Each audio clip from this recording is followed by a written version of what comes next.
नाम का एक कछुआ था और उसके मुख से निकला, आज पता नहीं क्यों पढ़ाई में मन नहीं लग रहा। मैं सुबह सुबह ही पढ़ने के लिए उठ गया था। लाख कोशिश के बावजूद मुझसे पढ़ाई नहीं हो पा रही। लगता है रात को ठीक से सोया नहीं। लेकिन मैं तो 10 बजे सो गया था, यानी मैं 8 घंटे से अधिक सो चुका हूँ। लेकिन 8 घंटे की नींद तो काफी होती है। मुझे थोड़ी देर कुछ काम करना चाहिए, फिर पढ़ने बैठूंगा, तब मन भी बहल जाएगा। टर्बो घर में ही टहलने लगा, लेकिन जल्दी ही बोर हो गया। अब उसे समझ में नहीं आ रहा था कि वो क्या करे। तभी टर्बो बोला, क्यों ना थोड़ी देर टीवी देख लूं। वो कार्टून और फिल्म देखने लगा, लेकिन उसे पढ़ाई की भी चिंता हो रही थी। उसने कुछ ही देर बाद टीवी भी बंद कर दिया। उसने फिर से अपनी किताब खोली। टर्बो का काफी सारा होमवर्क बाकी बचा था, लेकिन पढ़ाई में मन न लगने के कारण परेशान था। ऐसे तो काम नहीं चलेगा, क्यों ना मैं अपने किसी दोस्त की मदद लूं। इस तरह उसके मन में लिली नाम की गिलहरी, किट्टी नाम की बिल्ली, मीकू नाम का खरगोश जैसे दोस्तों के नाम आए। मैं मीकू के पास जाता हूँ, वो काफी बुद्धिमान भी है, वो मेरी जरूर मदद करेगा। ये सोचते हुए टर्बो अपनी किताब व कॉपी के साथ मीकू के पास मिलने निकल गया।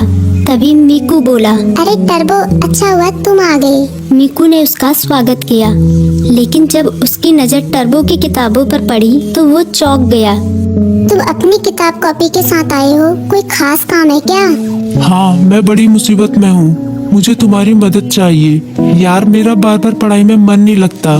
मैं कोशिश कर रहा हूँ पर मन ही नहीं लग रहा। इतना होमवर्क पड़ा हुआ है, पता नहीं मैं उसे कैसे पूरा करूँगा। टर्बो की बात सुनते ही मीकू बोला, पहले तुम आराम से बैठो, मम्मी ने आलू के पराठे बनाए हैं, उन्हें खाओ, फिर तुम्हारे होमवर्क के बारे में सोचते हैं। टर्बो ने अपने पेट पर हाथ फेरते हुए कहा, पराठे तो वाकई बहुत स्वादिष्ट थे। अब बताओ मैं क्या करूं, अपना होमवर्क कैसे पूरा करूं? मीकू ने उसे समझाया, तुम बेकार टेंशन ले रहे हो, ये कोई बड़ी बात नहीं है, बस तुम्हें समय का सदुपयोग करना होगा। मैं बताता हूँ तुम अपना होमवर्क कैसे पूरा कर सकते हो। तुम हर सुबह 3 घंटे का समय निकालो, उन 3 घंटों को तुम लॉक कर सकते हो, तब तुम्हें कोई डिस्टर्ब नहीं करेगा। तभी टर्बो बोला, लॉक मतलब? मीकू बोला, मतलब जैसे कि हमारी अलग अलग क्लास होती है, गणित, विज्ञान, इतिहास, बिल्कुल उसी तरह जैसे हम गणित की क्लास में सिर्फ गणित पढ़ते हैं, विज्ञान की क्लास में सिर्फ विज्ञान, उसी तरह से इस लॉ क्लास में भी तुम सिर्फ पढ़ाई ही करोगे। चाहे कुछ भी हो जाए, उन 3 घंटों में दूसरा कोई काम नहीं करोगे। वैसे अगर बहुत जरूरी काम हो तो बात अलग है, लेकिन तुम्हारा पूरा जोर पढ़ाई पर ही होगा। मुझे पता चल गया कि मैं कहाँ गलती कर रहा हूँ। मैं एक ही बार में सभी काम करने की कोशिश कर रहा था, लेकिन अब मैं अपनी पढ़ाई को प्राथमिकता दूंगा। पहले उसे ही पूरी करने की कोशिश करूंगा। टर्बो ने मुस्कुराते हुए कहा, भाई तुम्हारा शुक्रिया। मीकू बोला, अरे इसमें शुक्रिया कहने की क्या बात है, एक दोस्त ही तो दूसरे दोस्त के